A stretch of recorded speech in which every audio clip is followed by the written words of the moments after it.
오늘 부활 그 이후 그 네 번째 시간으로 네가 나를 사랑하느냐 이런 제목으로 여러분과 좀 말씀을 나누고자 합니다. 제가 처음 여러분과 좀 나누고 싶은 것은 오늘 본문의 15절이에요. 본문을 읽어보지 않으신 분도 있으니까 15절을 같이 읽어보겠어요. 15절입니다. 요한복음 21장 15절 같이 읽어요. 시작. 그들이 조각 먹은 후에 예수께서 시몬 베드로에게 이르시되 요한의 아들 시몬아 네가 이 사람들보다 나를 더 사랑하느냐 하시니 이르되 주님 그러하나이다. 내가 주님을 사랑하는 줄 주님께서 아시나이다. 이르시되 내 어린 양을 먹이라 하시고 여기서 뭐 이 사람들보다를 these 이것들보다라고 할 수 있습니다. 같이 있는 제자들보다 또 네가 지금 방금 현장에서 썼던 배나 그물보다 나를 더 사랑하느냐 이렇게 물어보시는데 이러한 질문을 언제 하시냐. 첫 번째 조반 먹은 후에 하셨다는 게 중요해요. 여러분 농담처럼 들리겠지만 밥 먹을 때는요 건드리는 거 아닙니다. 저도 부모인지라 마음이 급하면 아이들 밥 먹을 때 이제 잔소리를 쏟아내죠. 너 어제 왜 그랬느냐, 오늘은 왜 그랬느냐. 편하게 밥을 먹게 둬야 되는데 우리 자신도 어린 나이였을 때는 밥상머리에서 잔소리 듣는 게 싫었던 사람인데 어느덧 나도 그렇게 하고 있어요. 근데 예수님은요 밥 먹을 때 건드리지 않으십니다. 예수님은 그들이 몸을 가진 연약한 사람인 것을 아세요. 이런 몸을 가진 사람은요 일단 먹어야 일단 몸의 준비가 되어야 이제 들어요. 잠을 못 자가지고 꾸벅꾸벅 조는 사람한테 일장연설 아무리 고급진 강의를 해봐야 무슨 소용이 있겠습니까? 주님이 낭망한 엘리야를 회복시키는 방식도 마찬가지죠. 천사가 와서 얼음 만집니다. 물 마시게 하고 숯불에 구운 떡도 주고요. 그렇게 여러 번 한 다음에 걸어갈 힘을 주고 그 고요한 산에서 만나 주십니다.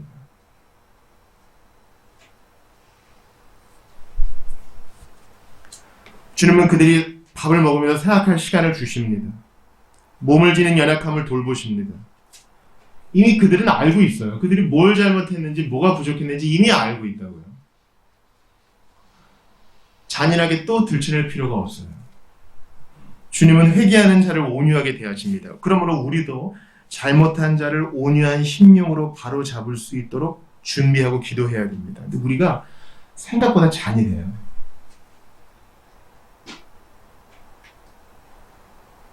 내가 원래 그것 때문에 서운해하는 사람이 아닌데 밑밥을 충분히 깔고 서운한 마음을 토해냅니다.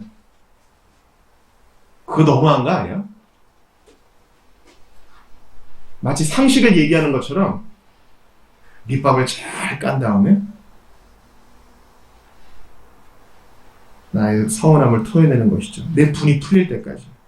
그러나 예수님은 그런 본을 보이지 않으셨고 우리는 그 뒤를 따라야 합니다. 조반 먹은 후에. 우리가 예수님의 입장이었다고 한번 생각해 보세요. 공들인 사람들이 우리를 배신하고 여전히 믿지를 못하고 베드로 같은 경우는 저 사람 알지도 못한다. 남이에요. 배반했는데도 예수님은 그들에게 시간을 주십니다. 일단 먹이십니다.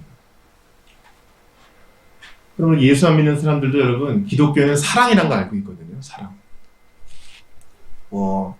예수님의 얘기나 공자의 얘기나 부처의 얘기가 다 똑같더라. 용어만 다르지. 그건 사랑이더라. 거기에는 상당한 수정이 필요해요. 일반인들의 관점에서 보는 것일 뿐. 그러나 우리는 예수님께 사랑을 받은 자로서 사랑으로 다른 사람을 대하고 있는지 돌아봐야 됩니다.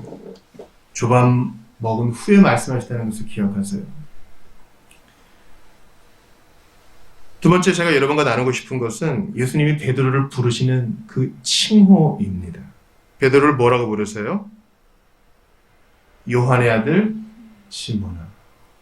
두 번째도 요한의 아들 시몬아. 17절 세 번째에도 요한의 아들 시몬아. 이렇게 세 번 같은 어구를 반복하니까 어떤 리듬감이 생기는 것 같고, 네가 나를 사랑하느냐 계속 같은 것을 물으시니까 뭔가 메시지가 고조되는 것 같고, 뭔가 음악적인 기능이 있어 보여요. 근데 중요한 건 왜 베드로야 이렇게 안 부르셨을까요? 베드로는 그의 원래 이름이 아닙니다. 예수님이 그에게 새 이름을 지어주셨어요. 이제부터 너를 베드로라 하리니, 돌멩이 페트라라고 할 것이니 내가 이 반석 위에 내 교회를 세우겠다. 이 반석은 이제 언어 유희죠. 원래 이제 페트라라는 말은 이제 작은 돌인데 주님 반석이란 말씀을 하셔서 네가 한 그 신앙 고백 위에 교회를 세우겠다, 그런 말씀하신 거예요. 그런데 당신이 지어준 이름 안 부르고 베드로의 그 예전 이름, 처음 이름을 부르세요. 요한의 아들 시몬아. 옛날 개역 한글 성경에서는 바요나 시몬아라고 되어 있죠. 이 바가 아들이란 뜻이에요. 아들. 그 요나는 요나, 요한 다 같은 그 발음입니다. 그러니까 바요나는 요나의 아들, 요한의 아들, 그런 뜻이죠.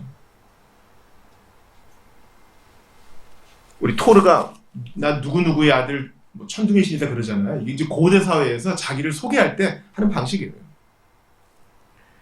근데 예수님이 왜 베드로라고 안 부르시고 요한의 아들 시몬아라고 부르셨을까요? 성경을 한번 찾아볼게요. 누가복음 22장 31절입니다. 요한복음 바로 앞에 있죠. 누가복음 22장 31절 찾아볼게요.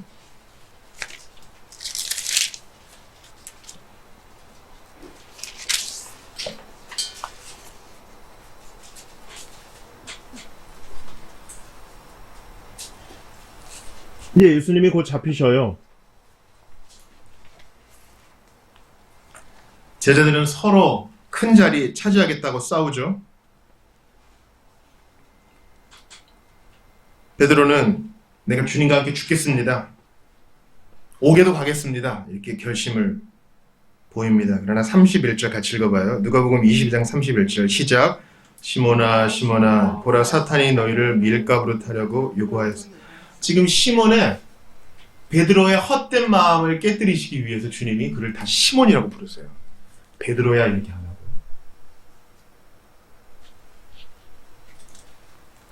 그가 얼마나 연약한 사람일 수 있음을 보여주시고자 그를 그렇게 부르십니다. 시몬아 시몬아. 이제 그를 회복시키시는 그 자리에서도, 너 나를 사랑하느냐 물어보시는 그 자리에서도 베드로야라고 안 부르시고 요한의 아들 시몬이라고 부르십니다.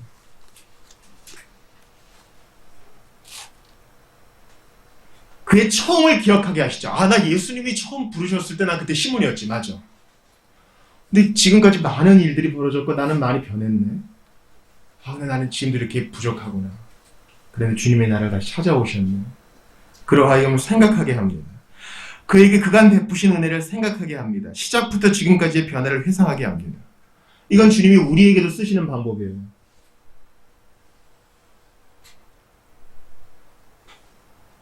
차지도 뜨겁지도 않은 교회에게 행하신 주님의 처방전이 무엇입니까? 어디에서 떨어졌는지 생각하라. 우리의 처음을 생각하게 하세요. 허물과 죄로 죽은 존재였음을 생각하게 하세요. 에스겔 보세요.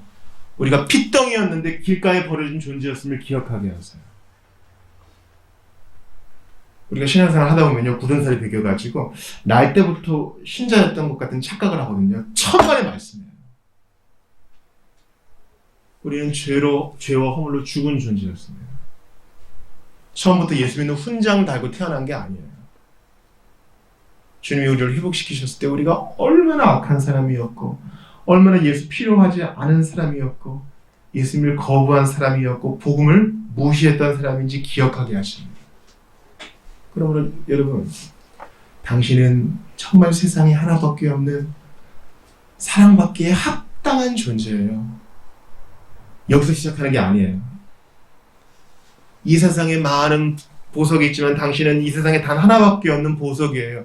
여기서부터 시작하는 게 아니에요. 신자의 회복은 나는 하나님께 합당히 받기로 기대되는 것이 있었다면 그것은 진노밖에 없었어. 근데 주님이 내게 찾아오셨지. 베드로를 찾아오셨던 것처럼 나를 찾아오셨지. 왜? 모르겠어. 그러나 성경은 그 크신 사랑을 인하여, 그 깊으신 뜻으로 인하여 그렇게 얘기하니까 믿을 수밖에. 그때부터 모든 것이 변화되었지.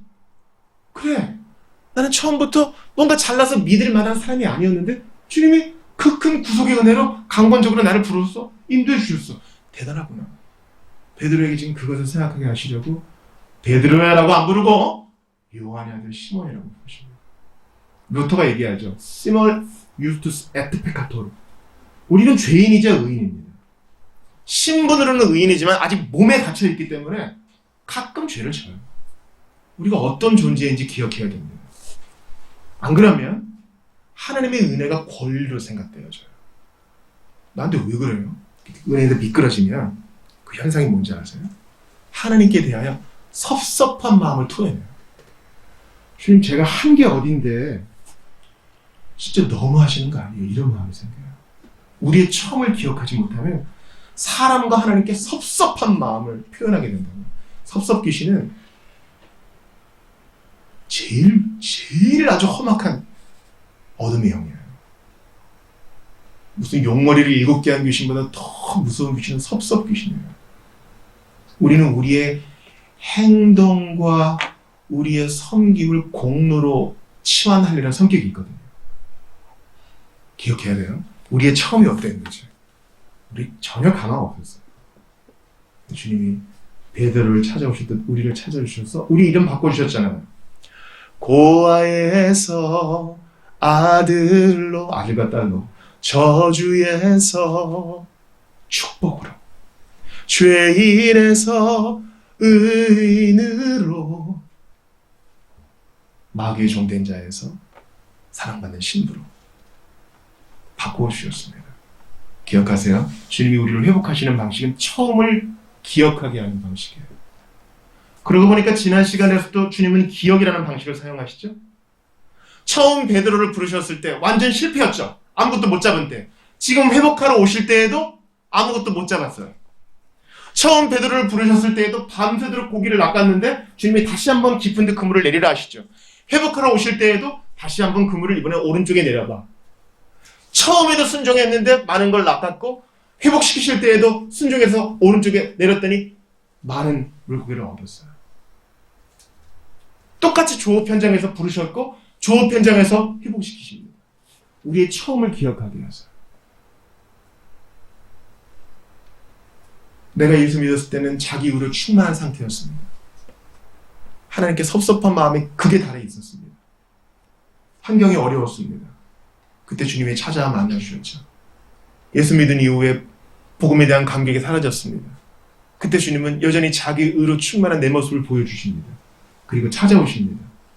불안하고 어려운 상황 속에서도 여전히 찾아오셔서 위로하시며 나의 처음을 기억하게 하시고 그 모든 과정 중에 은혜로 채우신 것을 기억하게 하십니다. 엘리야도 마찬가지죠.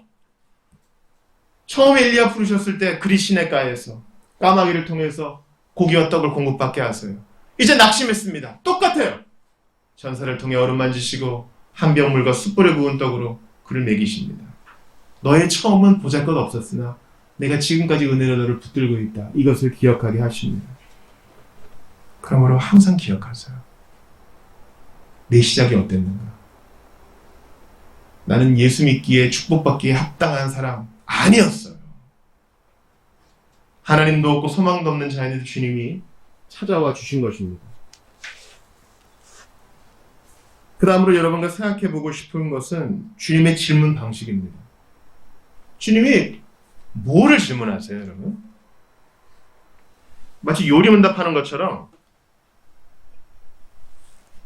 요리문답은 중요한 교리에 대해서 먼저 질문하고 학생으로 하여금 답하게 하는 방식을 통해서 요비했던 방식. 예수님이 너희는 나를 누구로 아느냐 하는 방식을 사용하는 거잖아요. 근데 지금은 교리를 물어보지 않으세요. 뭘 물어보세요? 사랑을 물어보세요. 예수님의 사랑 문답 방식. 근데 이 방식이 참으로 특이합니다.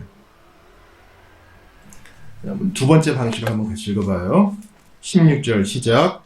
또 두 번째 이르시되 요한의 아들 시몬아 네가 나를 사랑하느냐 하시니 이르되 주님 그러하나이다. 내가 주님을 사랑하는 줄 주님께서 아시나이다. 그리고 이것을 앞뒤로 한 번씩 총 3번 합니다. 왜 이걸 3번이나 할까요? 베드로가 예수님 3번 부인해서 아마 그걸 생각나게 하시려고 그랬을 수도 있어요. 뭐예요? 아주 교묘한 보복의 방식인가요? 베드로 뭐 생각이 많았을 거예요. 선생님 왜 이러시지? 우리 같으면 얘기했잖아요. 컨트롤 C, 컨트롤 V. 아까 대답했음. 이하 동문. 근데 그럴 수 없어요. 베드로는 계속 생각하게 됩니다. 지금 여기 숯불이 있고 이 숯불에서 물고기와 떡이 구워지고 있는데 나도 이 불 옆에서 예수님을 부인했거든요. 3번이나. 그래서 마지막에 예수님이 질문하실 때는 17절 보세요. 3번째 이르시되 요한의 아들 시몬아 네가 나를 사랑하느냐 하시니 주께서 3번째 네가 나를 사랑하느냐 하심으로 그 다음 같이 읽어요. 시작. 베드로가 근심하여 이르되 주님 모든 것을 아시오매 내가 주님을 사랑하는 줄을 주님께서 아시나이다. 예수께서 이르시되 내 양을 먹이라. 이런 베드로는 단 한 번도 내 주님 사랑합니다 이렇게 얘기 못해요. 자기를 이제 너무 잘 알게 됐어. 여러분 누구를 사랑하려고 하면요, 내가 누구를 사랑할 만한 건덕지 그런 힘이 없다는 걸 알게 돼요. 우리는 너무나 자기중심적이기 때문에 본능적으로 그 사랑이 내게 굳게 되어 있어요. 자, 4인 승용차에서 사고가 나면 누가 제일 많이 다치는 걸로 통계가 나와 있습니까? 누가 제일 많이 다치는 걸로 통계가 나와 있어요? 바로 조수석이야. 왜냐면 위험의 순간에 운전자는 본능적으로 자기를 향하여 돌리기 때문입니다.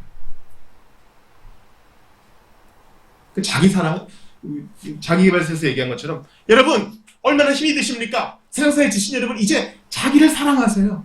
나를 위해서 맛있는 것도 먹여주시고 나를 사랑해서 나에게 좋은 구경도 시켜주시고 이런 그런 얘기 꼭 안 해도 돼요. 우리는 너무나 본능적으로 자기 사람이기 때문에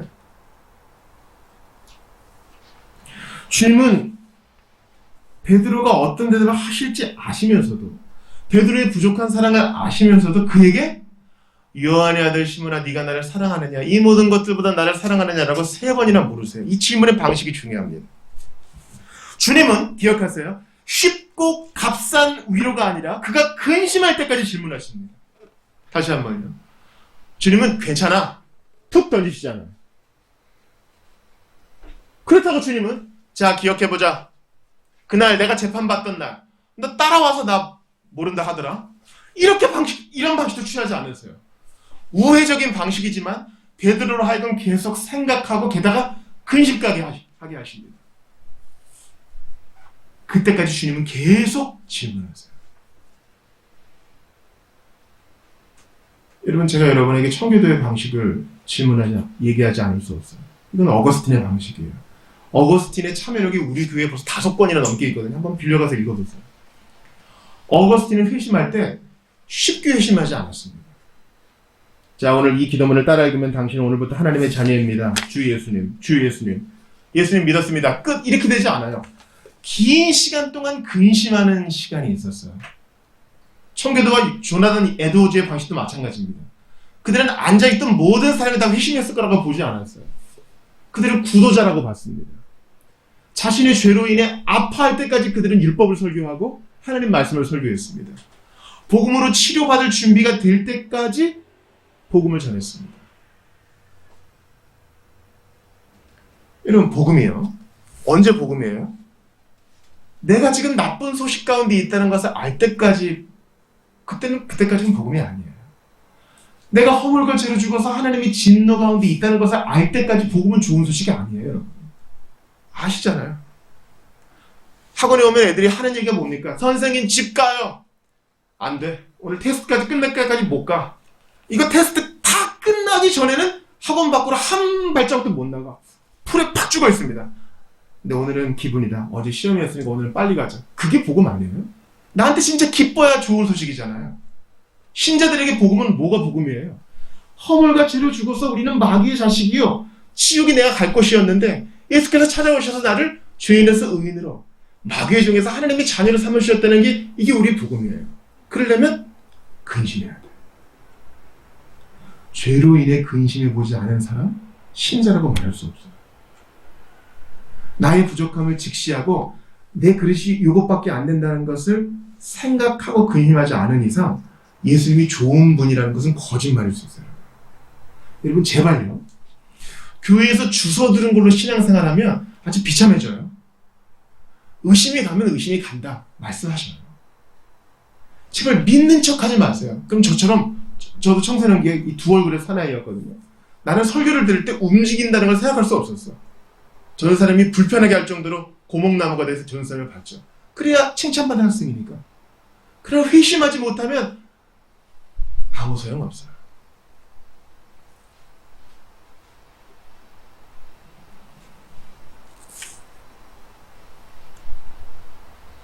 주님은 질문하세요.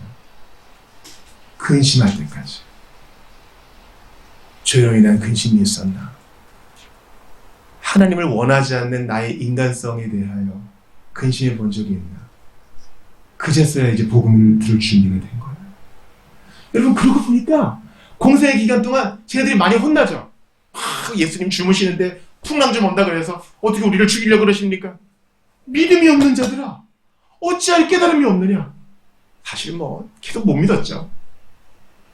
그들은 죄로 인해 근심해 본 적이 없어요. 이제 쟤네들은 성령 받을 준비가 된 거예요. 3년 동안이나 쫓아다녀놓고 도망다니는 우리의 실체를 보게 된 거예요.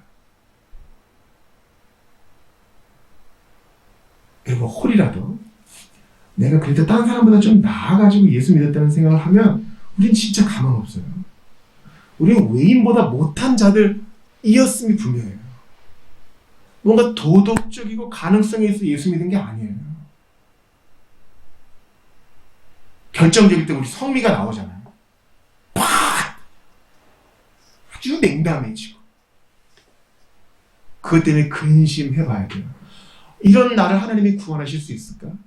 이 근심할 때까지 하나님이 여러분을 몰아가실 거예요. 몰려가셔야 돼요. 제가 2006년에 이제 성남 수진동에서 우리 문정동으로 이사를 온 적이 있어요. 문정동에 오니까 새가 얼마나 많은지. 우리 집에 새가 들어왔어요. 넷새가. 넷새는 참새보다 커요. 이만하다고. 날개를 펴면 더 크겠지. 새의 기본적인 성향은 뭐예요? 새는 밖으로 날아가고 싶어서 계속 공중을 향해 날아요. 이 안에 아마 새가 들어와도 마찬가지일 거야. 예쁘게 탁 앉아있는 것은 기대를 못해. 불안하니까 계속 천장 모서리를 따라서 돌돌돌 돌 거예요. 체육관에 들어온 새도 마찬가지입니다. 그 새는 지금 근심해야 돼. 이렇게 살다간 죽겠구나. 그 새가 살려면 어떻게 해야 돼요? 누군가 개입해야 돼요. 훌훌 몰아내든가 잡아가자고 풀어주든가. 근심할 때까지 주님이 질문하실 때 여러분 근심하세요. 그리고 내 처지를 아뢰세요. 이것밖에 안 됩니다. 도와주세요. 그제서야 진정한 기도가 되는 거예요. 악인의 기도, 행악자의 기도는 이거예요. 주님, 제가 최선을 다해서 여기까지 올라왔어요. 조금만 도와주시면 더 착한 사람이 될게요. 이건 기독교가 아니에요, 여러분. 근심할 때까지. 또 하나 여러분과 나누고 싶은 것은 주님은 지금 요한도 있고 다른 7 제자가 있는 가운데서 베드로에게만 질문하세요. 도마에게도 마찬가지죠. 제 11제자가 모여있는데도 들어오셔서 도마에게만 말씀하세요. 하나님은 하늘에 계신 우리 아버지이시지만 우리 각 개인의 구주세요.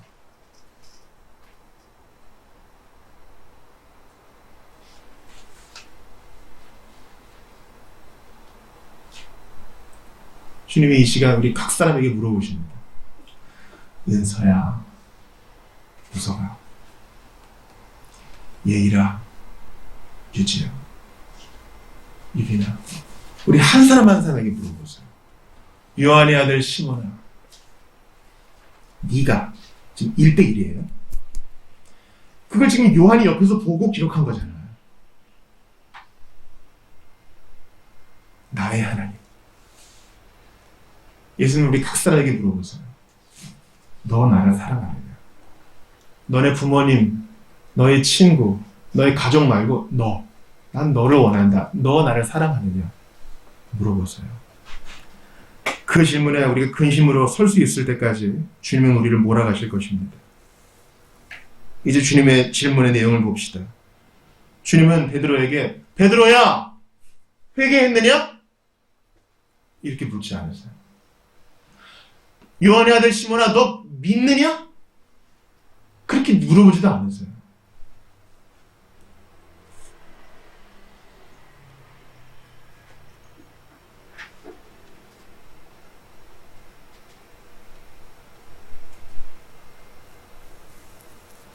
주님은 요한의 아들 시몬에게 요한의 아들 시몬아 너 나를 예배하느냐? 이렇게도 얘기하지 않으세요.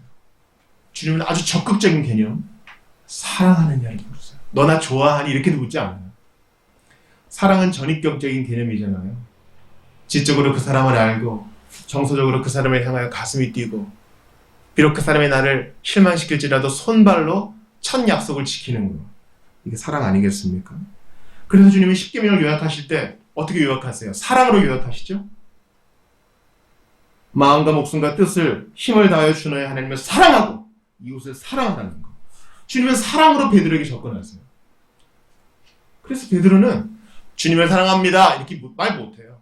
지 깜냥을 아니까. 우리 마음을 아시니까요. 그래서 어떻게 대답해요? 모든 것을 아시는 주님, 부족하고 연약하고 또 실패한 것도 아시잖아요. 그래도 주님은 사랑하는 거 아십니다.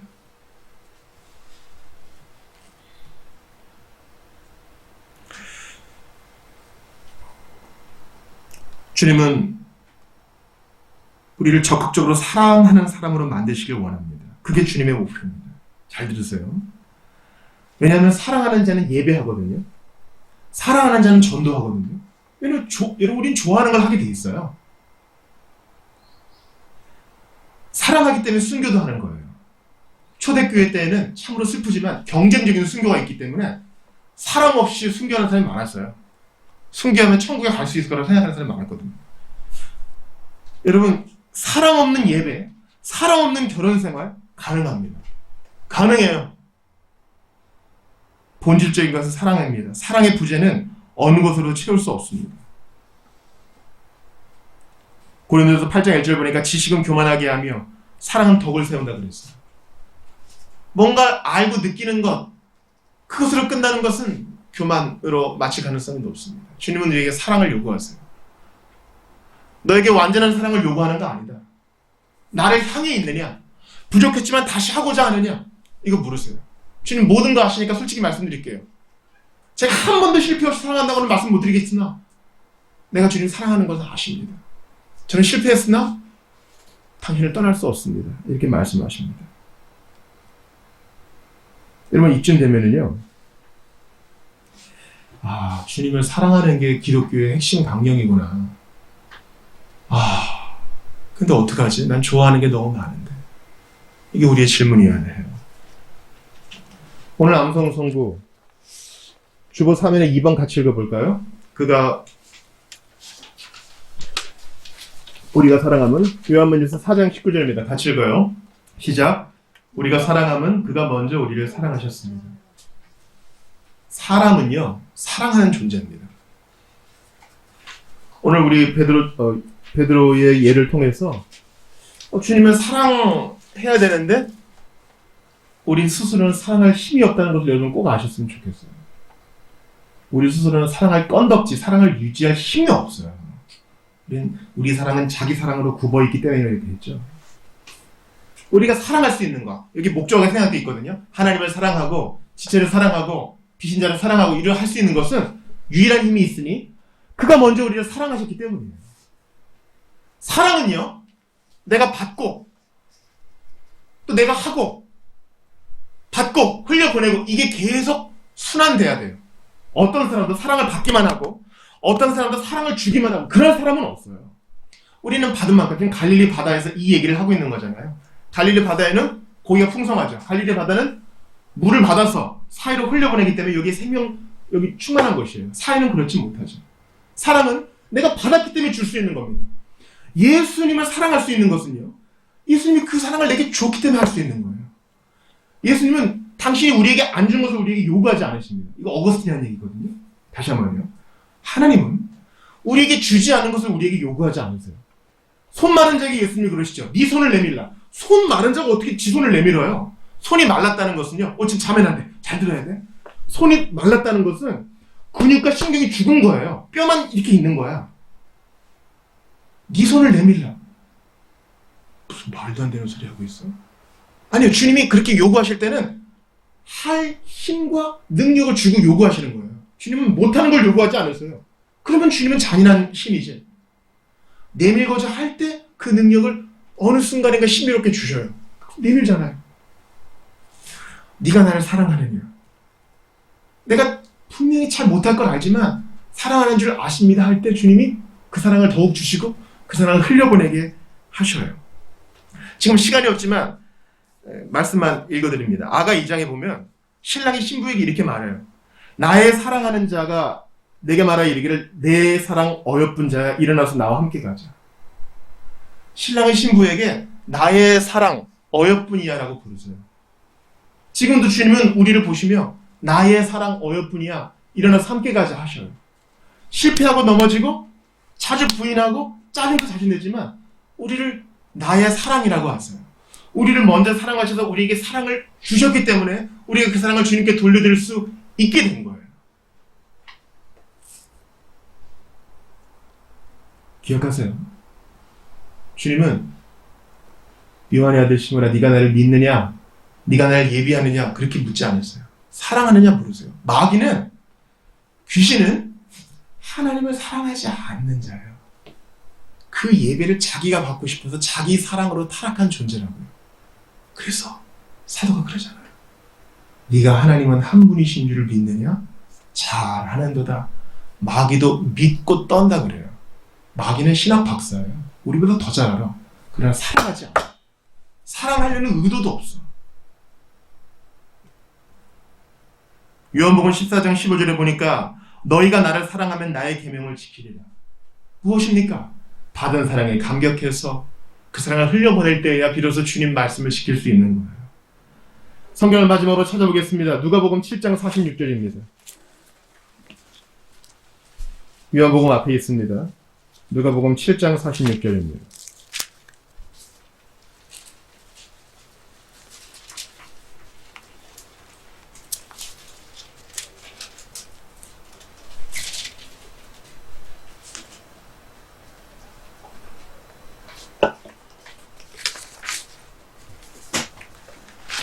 한 여인이 예수님께 향유를 부어서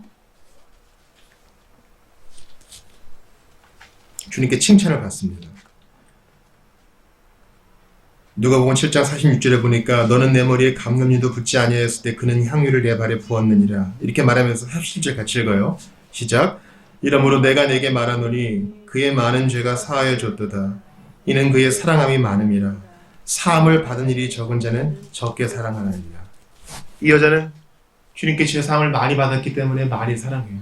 자기가 받았기 때문에 줄 수 있는 거예요. 야, 어떻게 향유를 부어 대단하다가 아니라 얼마나 사랑을 많이 받았으면 이런 사랑을 흘려보낼 수 있을까? 이렇게 생각해야 되는 것이죠. 우리는 같은 신앙을 가진 형제와 자매를 너무 높이지 않아요. 우리의 아버지는 한 분입니다.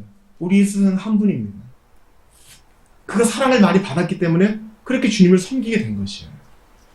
그리고 우리도 소원해야 돼요. 주님, 나도 그렇게 주님께 사랑받은 만큼 흘려보내고 싶습니다. 주님, 이제 사는 날 동안 모든 일을 그리스도에 대한 사랑으로 하게 하소서. 부족하나 사랑하려고 하면 힘을 주시는 줄 믿습니다. 베드로는 네, 사랑합니다 하지 않았지만 주님은 그의 사랑의 경향성과 그의 의도를 받아주셔서 사명을 주시죠. 이 사명에 대한 목양에 대해서는 다음 시간에 보겠습니다. 사랑하는 여러분, 말씀을 마치겠습니다. 여러분, 사람은요 다 사랑하는 존재예요. 신은 안 되지만 다 사랑해요. 예수님을 잡아 죽인 종교 지도자들은 권력을 사랑했고요.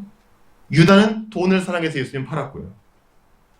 이스라엘 백성들은 독립과 안정을 사랑해서 예수님 잡아 죽이라고 소리쳤죠. 그리고 예수님은 죄인을 사랑하셔서 십자가에 달리셨습니다. 그 주님이 우리에게 먼저 사랑을 보이시며 우리에게 말씀하십니다. 요한의 아들 시몬아, 우리 이름을 부르시며 너는 나를 사랑하느냐 물으십니다. 오늘 이 시간 우리의 부족한 사랑을 주님께 고백하고, 그럼에도 불구하고 주님 내게 사랑을 깨닫게 해주셨으므로 저도 주님을 사랑하고 싶습니다. 참 부족해요. 주님 아시잖아요. 저 하루에도 12번씩 넘어지는 거 아시죠? 그래도 제 마음을 주님이 아십니다. 이 마음을 받아주세요. 그런 마음으로 주님께 나아갈 수 있기를 바랍니다. 기독교는요, 나 정말 열심히 사랑했어, 그리고 천국 갈 수 있겠지? 이런 게 아니에요. 나 같은 것을 천국 시민 삼아주신 것에 감사해서 사랑하는 마음으로 이것도 하고 저것도 하고 한 걸음씩 가는 거예요. 그래서 지금 기독교 2000년 역사 가운데 예수 이름 때문에 손해보고 예수 이름 때문에 고난당했던 사람들은 성인이 아니에요. 우리가 똑같은 성도예요. 사랑하기 때문에 한 거예요. 사랑해서 순교도 하고, 사랑해서 자기 십자가도 지고, 사랑해서 침묵으로 반응하며 기다릴 수도 있는 것입니다. 오늘 여러분과 기도하고 함께 찬송하고 기도하기 원하는데요. 나눠드린 악보 베드로의 고백을 함께 드리고 오늘 말씀 붙들고 같이 기도하겠습니다.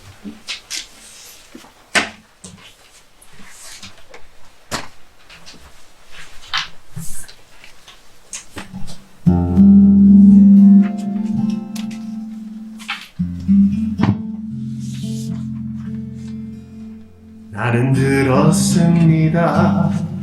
짙은 어둠이 내린 그 밤, 수많은 거짓을 아무 말도 못하고 듣기만 했는데 왜 그리 불안한지 나는 보았습니다.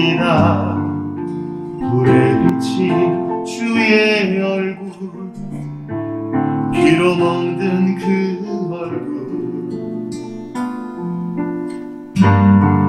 나는 아니라고 정말 모른다 할 때 돌아오신 주의 눈을 사랑하느냐 사랑하느냐, 내가 나를 사랑하느냐 사랑하느냐, 주님 내게 말씀하시네. 나의 양을 먹이라. 나는 들었습니다. 조용히 비가 내린 그 밤, 분명한 주의 음성, 이웃을 사랑하라 알고는 있는데 왜 그리 안 되는지 나는 보았습니다. 굶주리고 병든 이들 그 눈빛, 나는 못한다고 모른 척 지나갈 때 그들 속에 주님 모습 사랑하느냐 사랑하느냐, 내가 나를 사랑하느냐 사랑하느냐, 주님 내게 말씀하시네. 나의 양을 먹이라. 사랑합니다 사랑합니다, 그 무엇보다 주를 사랑합니다. 사랑합니다, 주님 가신 십자가의 길 따라가겠습니다.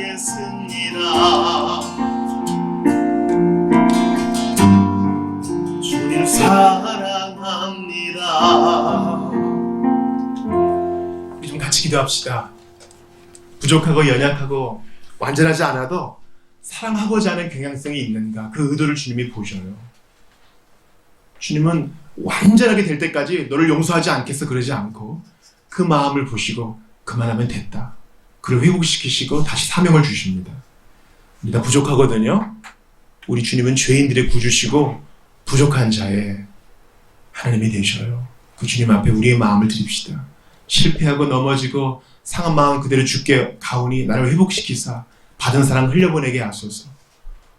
주님을 예배하고 알아가고 공부할 수는 있지만 사랑하는 것은 주님이 진짜 원하시는 것이오니 주님을 사랑하는 사람 될 수 있도록 도와달라고 주신 말씀 붙들고 먼저 사랑하셨으니 나도 사랑하게 하소서. 그 마음으로 같이 기도합시다.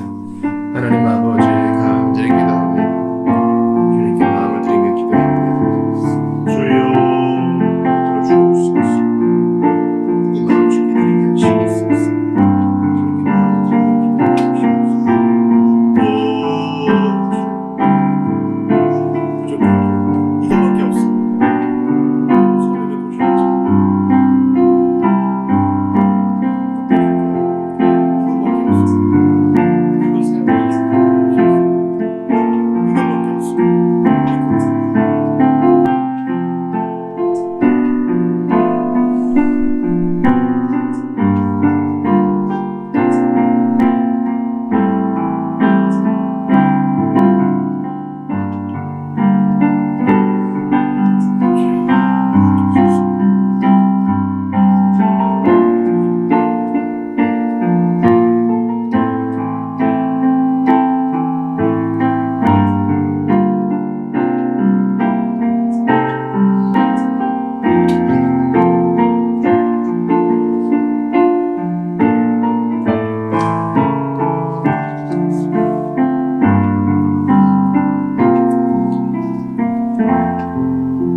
연약한 저희를 돌보시는 주님을 찬양합니다. 주님 말고 세상 사랑하고 정신없이 살던 저희를 끝까지 찾아와 주셨습니다.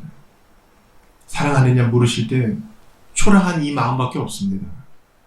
보리떡 5개와 물고기 2마리처럼 부족한 것밖에 없으나 주님은 그거 받으셔서 큰일을 이루시는 줄 믿습니다. 주님, 넘어지고 생책이 난 이 사랑이지만 드립니다. 주님 먼저 사랑해 주셨으니 이 마음을 다시 드립니다. 그 마음을 받아주시고 더 주님을 사랑하는 사람으로 주님 사랑해서 이것도 하고 저것도 하는 사람 될 수 있기를 원합니다. 주님 사랑하기 때문에 예배하고 사랑하기 때문에 전도하고 사랑하기 때문에 세상의 쾌락도 끊고 사랑하기 때문에 삶의 우선순위로 바꿔줄 수 있기를 원합니다.